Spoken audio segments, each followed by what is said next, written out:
విద్యార్థులకు అందరికీ పేరు పేరున తెలంగాణ ప్రజాపాలన దినోత్సవం శుభాకాంక్షలు తెలియజేస్తా ఉన్నాం. మిత్రులారా, 1948 సెప్టెంబర్ 17వ తారీఖు నాడు తెలంగాణ హైదరాబాద్ స్టేట్ దాదాపు 600 సంవత్సరాలుగా ఒక దేశంగా ఉన్నటువంటి ప్రాంతం బ్రిటిష్ ప్రభుత్వానికి సబార్డినేట్గా ఉన్నటువంటి రాజ్యం భారతదేశంలో విలీనమైంది. 1947 ఆగస్టు 15వ తారీఖు నాడు భారతదేశానికి స్వతంత్రం వస్తే 1948 సెప్టెంబర్ 17వ తారీఖు అంటే ఈరోజు ఈ దేశం ఈ ప్రాంతం భారతదేశంలో పూర్తి స్థాయిలో విలీనమై రాచరిక పాలన అంతమై ప్రజాస్వామ్య పాలన రాజ్యాంగబద్ధ పాలన ఈ ప్రాంతంలో వచ్చినటువంటి దినం. 77 సంవత్సరాల క్రితం తెలంగాణ గడ్డపై రాచరికానికి నియంతృత్వానికి ప్రతిపాదితానికి వ్యతిరేకంగా మనందరికీ తెలుసు సాయుధ పోరాటం తెలంగాణ ప్రాంతంలో జరిగింది. 1946లో మొదలైనటువంటి తెలంగాణ సాయుధ పోరాటం దాదాపు 3000 గ్రామాలను విముక్తి చేసినటువంటి పరిస్థితి. రాష్ట్ర ప్రజల ఆత్మగౌరవం కోసం రాచరిక పోకడపై చేసిన తిరుగుబాటు అది. తెలంగాణ అంటే త్యాగం. ఆ త్యాగాల ఆద్యుడు దొడ్డి కొమరయ్య తన ప్రాణాలకు ఒడ్డి సాయుధ పోరాటానికి ఊపిరి పోసిన వ్యక్తి దొడ్డి కొమరయ్య. నాటి సాయుధ పోరాటంలో ఎందరో మహనీయులు తమ జీవితాలను త్యాగం చేశారు. షేక్ బందగి, ఠాణూ నాయక్, మన ఉమ్మడి వరంగల్ జిల్లాకు సంబంధించినటువంటి ఈ మహానుభావులంతా తెలంగాణ సాయుధ పోరాటంలో తన ప్రాణాలు అర్పించినటువంటి పరిస్థితి. ఆనాటి సాయుధ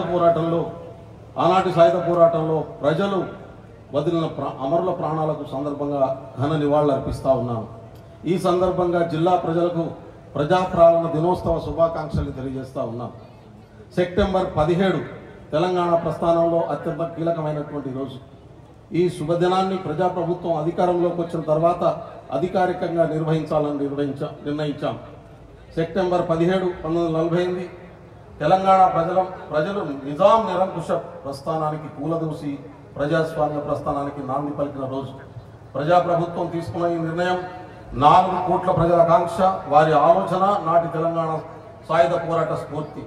గడిచిన 10 ఏళ్లలో ప్రజలు తెలంగాణ ప్రత్యేక రాష్ట్ర ఏర్పాటులో తమ బాధలు తీరుతాయని ఆశించి అవి నెరవేరలేదు. ప్రభుత్వ ఆశ, ఆలోచన, ఆచరణ ప్రతిదీ ప్రజాకోణమే. అందుకే ఈ శుభదానాన్ని ప్రజాపాలన దినోత్సవంగా అధికారికంగా నిర్వహిస్తా ఉన్నాం. ప్రాణత్యాగాలతో ఏర్పడ్డ తెలంగాణ రాష్ట్రంలో పాలన పారదర్శకంగా బాధ్యతాయుతంగా ఉండాలని, ప్రతి నిర్ణయంలో ప్రజల కోణం ఉండాలని, అమరుల ఆశయాలు ఉండాలని, యువత ఆకాంక్ష ఉండాలని రాష్ట్ర ముఖ్యమంత్రి శ్రీ రేవంత్ రెడ్డి గారి నాయకత్వంలో ప్రజాప్రభుత్వం బాధ్యతలు స్వీకరించిన క్షణం నుండి అభివృద్ధి దిశగా అడుగులు వేస్తా ఉన్నాం. విధ్వంసమైన తెలంగాణ పునర్జీవనానికి చర్యలు చేపట్టాం.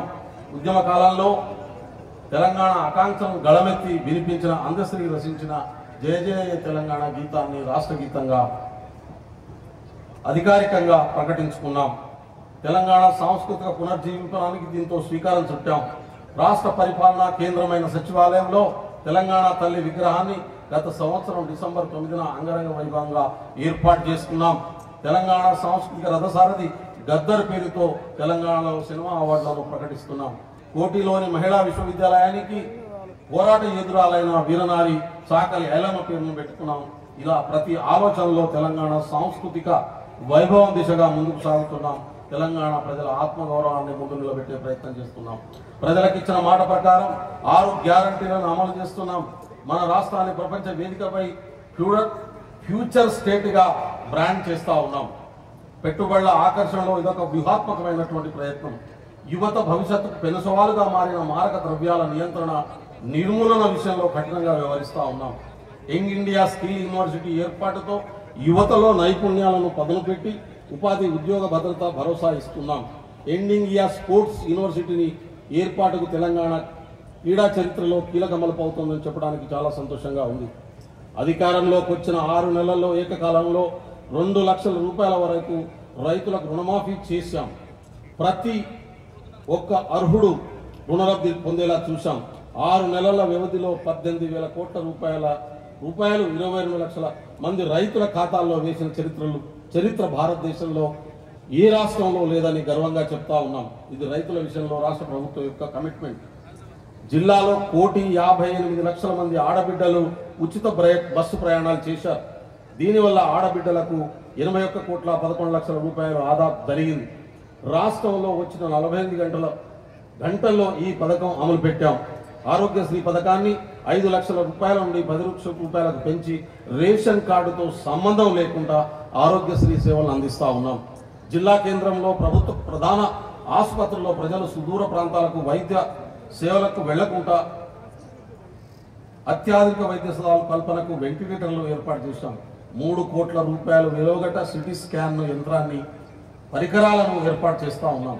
ఆడబిడ్డలకు 5 రూపాయలకే వంట గ్యాస్ ఇవ్వడం ద్వారా 68,118 కుటుంబాలకు మేలు చేశాం. దీనికోసం ఇప్పటి వరకు 6,55,00,000 రూపాయలకు సబ్సిడీ రూపంలో చెల్లించాం.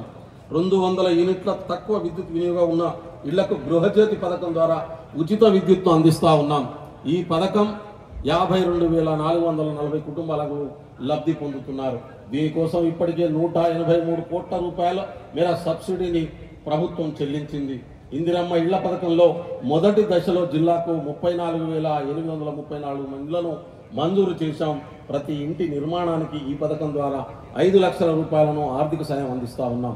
2,500 ఇండ్లు వివిధ నిర్మాణ దశలో ఉండగా 15,85,00,000 రూపాయలు చెల్లించాం. రైతు భరోసా కింద కేవలం 9 రోజుల్లోనే 1,15,963 మందికి 139,54,73,000 రూపాయలను పెట్టుబడి సహాయం కింద అందించాం. 29,680 మందికి 229,34,47,000 రూపాయలని రుణమాఫీ చేశాం. ప్రభుత్వమే బీమా చెల్లిస్తూ అమలు చేస్తున్న రైతు బీమాలో నమోదైన 83,750 మందిలో మరణించిన 553 రైతు కుటుంబాలకు 350 రైతు కుటుంబాలకు 17,90,00,000 రూపాయలు ఇప్పటికే చెల్లించాం. ఆడబిడ్డలను కోటీశ్వరులు చేయాలన్న సంకల్పంతో ఇందిరా మహిళా శక్తి పథకాన్ని ప్రారంభించాం. మహిళల ఆర్థిక స్వావలంబనకు పెట్రోల్ బంకులు, అద్దెకు ఆర్టీసీ బస్సులు ఇస్తున్నాం. ఎందరో మహిళల త్యాగఫలం మన తెలంగాణ. పరిపాలనలో ప్రతి నిర్ణయం ఈ సందర్భంగా వారి త్యాగాలను గుర్తుంచుకుంటాం. 4 కోట్ల ప్రజల సంక్షేమమే గీటురాయిగా ప్రభుత్వ పాలన సాగుతా ఉంది. తెలంగాణ ప్రజలే ఈ రాష్ట్ర ప్రస్థానానికి నావికులు. వారి ఆలోచనలే ప్రభుత్వ ఆచరణ, వారి ఆకాంక్షలే ప్రభుత్వ కార్యాచరణ. తెలంగాణ సర్వతోముఖ అభివృద్ధికి ప్రజాప్రభుత్వం కట్టుబడి ఉంది. తెలంగాణ రాష్ట్ర ఏర్పాటు తదుపరి జరిగిన సరస్వతి పుష్కరాల నిర్వహణను రాష్ట్ర ప్రభుత్వం అత్యంత ప్రతిష్టాత్మకంగా తీసుకుంది. మే 15 నుంచి 26వ తేదీ వరకు కాళేశ్వరంలో నిర్వహించిన సరస్వతి పుష్కరాలు కుంభమేళను తలపించాయి. రాష్ట్ర ఐటీ పరిశ్రమల శాసనసభ వ్యవహారాల శాఖ మంత్రి శ్రీ దుద్దిళ్ల శ్రీధర్ బాబు గారు నిరంతర పర్యవేక్షణలో భక్తులకు ఎలాంటి ఇబ్బందులు రాకుండా అన్ని ఏర్పాట్లు చేశారు. 15 రోజుల పాటు జరిగిన ఈ పుష్కరాలకు 30 లక్షల పైగా మంది భక్తులు హాజరై పుష్కర స్థానాలు ఆచరించి సరస్వతి మాతను కాళేశ్వరం ముక్తేశ్వర స్వామిని సందర్శించుకున్నారు. రాష్ట్ర ఐటీ పరిశ్రమల శాసనసభ వ్యవహారాల శాఖ మంత్రి శ్రీ దుద్దిళ్ల శ్రీధర్ బాబు ప్రత్యేక చొరవతో కాశీ పండితులచే ప్రతిరోజు నిర్వహించిన సరస్వతి నవరత్నమాల హారతి పుష్కరాలను హైలైట్ గా నిలిచాయి. ఈ నెల 21వ తేదీ నుంచి ప్రారంభం కానున్న బతుకమ్మ దసరా సంబరాలను అంగరంగ వైభవంగా నిర్వహిస్తా ఉన్నాం. బతుకమ్మ తెలంగాణ ప్రజల సంస్కృతి సాంప్రదాయాలకు ప్రతీక, పూల పండుగ. మహిళలు పెద్ద ఎత్తున బతుకమ్మలను పేర్చి ఆటపాటలతో కొలిచే వేడుక. ఈ పండుగను మహిళలు ఘనంగా జరుపుకోవాలన్న లక్ష్యంతో రాష్ట్ర ప్రభుత్వం 8,129 మహిళా స్వయం సహాయక సంఘాలతో ఉన్న సభ్యులుగా ఉన్న 85,083 మంది మహిళలకు బతుకమ్మ చీరల పంపిణీ కార్యక్రమాన్ని చేపట్టబోతా ఉంది.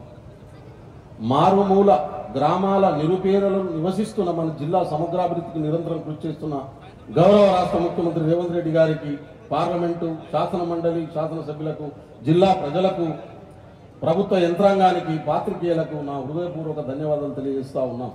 జిల్లా వ్యాప్తంగా ప్రజాపాలన దినోత్సవ వేడుకలు ఘనంగా జరుపుకుంటున్న ఈ శుభవేళ జిల్లా ప్రజలకు మరొకసారి హృదయపూర్వక శుభాకాంక్షలు తెలియజేస్తా ఉన్నాను.